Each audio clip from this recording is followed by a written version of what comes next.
ओम श्री गुरुदेवाय नमः। आज्ञा हे मोर प्रिय समस्त सुधीवृंद को कोटि कोटि प्रणाम। गत अध्याय कहली जे अच्युतानंद का विषय रे बहुत लोकंकर ज्ञान तांको ऊपर बहुत कम, किंतु तांकर जो मूलपिंडु लेखारू जो मालिकाकार मान अबिका जो लिखिंट नाना कथा लिखिंट तेणु से कथा को आम तर्जमा कर देखला भितर बहुत मोर एपिसोड कर सब छाड़ी आपी तो निराकार को सब पचारिकी सब बुझुंट आ से 46 पटार सब मतामत लिखिंट से कौन कहते से निराकार पदागते प्रणमी पुछई अछुति हे अविनाशी दयामय दंत सारल किए कह।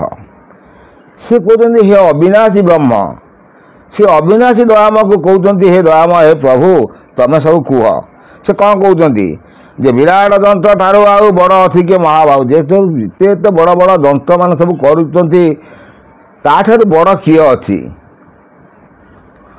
तेणु सी सब से दंत विषय से भी कहते जो मैंने सब दंत एकाक्षर दंत सब बचे मुझे गोटे एकाक्षर दंत करके देखी आपण मानक सी एकाक्षर उपर ज्ञान लोकंर बहुत कम, किंतु सी एकाक्षर ना तार अर्थ कहीं बुझे किंतु अन्य एकाक्षर को बुले लिखिकी चारिआडे एकार ऐकार तब आप ऐकार कौट बुले आनब केमी आनब कौटू आनब से अक्षरटा को कौन ना आम गुरु आम यहाँ लिखिलु यहाँ हूँ ठीक से आज्ञा भूल बहुत भूल रास्ता। तेणु से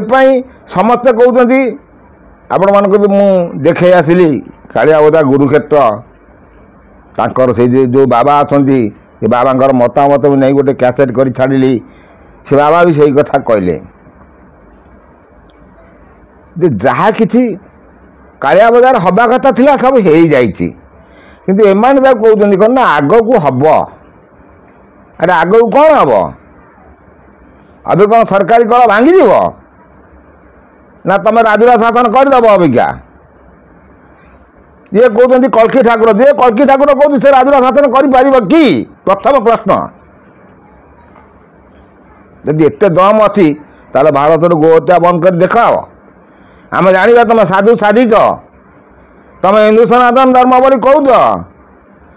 जो आरएसएस कह जो बजरंग दल कह जी भी कह बंद कर देखाओ ना सी क्षमता ना आज्ञा कारण सरकारी कल हाथ में आईन कानून हूँ हाथ में कोर्ट हाथ में सी जहाँ कर तेणु आम विषय किसी आलोचना करवा ठाकुर को आम धान धारणा करवा आम देखा से कौन कहते कि विधाता करती सर्जन श्री विष्णु करती पालन जे टीवी जो से ही तीन मूर्ति सी अच्युतानंद को निराकार से बुझे जे जनसमाज को चेतना शक्ति होती यहाँ माटा रूप में शून्य ब्रह्म महाशून्य जा विश्राम जे सी हूँ माटा रूप में शून्य ब्रह्म जे एकाक्षर आप लिखे अणाक्षर बोली समस्ते प्रश्न करते अणाक्षर आज्ञा कि ना अणाक्षर हूँ बिंदु स्वरूप आप जो बिंदुटा को रखिले से बिंदु आप अणाक्षर रु अक्षर तय कले अ लिखिले बा ए लिखु बार आसिन लिखु जहाँ भी जो भाषा लिखु आपण किंतु प्रथम बिंदुटा माइले तापर अक्षर बुलेबे से हूँ अणाक्षर आ से हूँ शून्य ब्रह्म से हूँ आत्मा सदृश सी आपण हृदय रही सी आप हाथ को लेकिन से लिखौँ ताकू जो आप बुझीपारे तार संसार तरीजे तेणु समस्ते कहते कौन आज्ञा तत्व बुझिले तुटे भ्रांति भव सागर तरी जाती तत्व कौन से तत्व विषय में मुझे कहूँ कि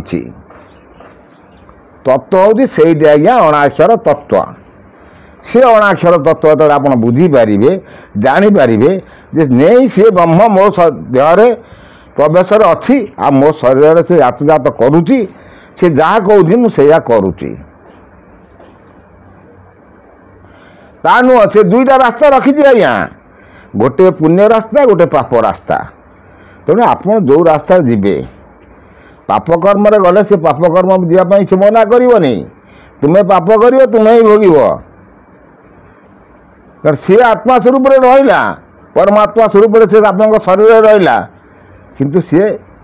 ପୁଣି ଆପଣ ଯେତେବେଳେ ଆତ୍ମା ଛାଡ଼ିବେ ସେତେବେଳେ ସେ ଶରୀର ସେ ଚାଲିଯିବ, ଶରୀର ଛାଡ଼ି ଚାଲିଯିବ, ତାକୁ କିଛି ଦୋଷ ଲାଗିବନି।